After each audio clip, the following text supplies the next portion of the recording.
ভালো মানুষেরা যখন যতদিন দেশ নিয়ে চিন্তা না করবে, সমাজ নিয়ে চিন্তা না করবে, ততদিন পর্যন্ত এই কলুষিত সমাজের পরিবর্তন হবে না। আমি পাবলিক মিটিং গুলিতে বলি যে ভাই চাঁদাবাজের সংখ্যা বেশি না কম? কম। আমি বলি দুর্নীতিবাজের সংখ্যা বেশি না কম? বলে কম। ভালো মানুষের সংখ্যা বেশি না কম? ভালো মানুষের সংখ্যা অনেক। ওয়ালটন এখন দেশের সীমানা পেরিয়ে পৌঁছে গিয়েছে 50টিরও বেশি দেশে। ওয়ালটন, ঘরে ঘরে, বিশ্বজুড়ে। বেশি, আসলে তো বেশি, বেশি না? অধিকাংশ লোকই তো ভালো, কিন্তু ভালো মানুষগুলি শুধু চুপচাপ থাকার কারণে এই গুটি কয়েক চাঁদাবাজ দুর্নীতিবাজরা সমাজে অশান্তি তৈরি করে রেখেছে। এটা কি হইতে দেওয়া উচিত? এটা হইতে দেওয়া মোটেই উচিত নয়। আমি, তুমি, সবাই আমরা এই দেশের একজন নাগরিক হিসেবে আমাদের সবারই দায়িত্ব আছে।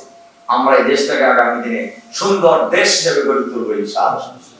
আমরা এই দেশটাকে আগামী দিনে একটি সমৃদ্ধ দেশ হিসেবে আমরা গড়ে তুলব। এই দেশটাকে আমরা একটি আধুনিক মানবিক দেশ হিসেবে আগামী দিনে গড়ে তুলব ইনশাআল্লাহ। এটা আমাদের সবার দায়িত্ব।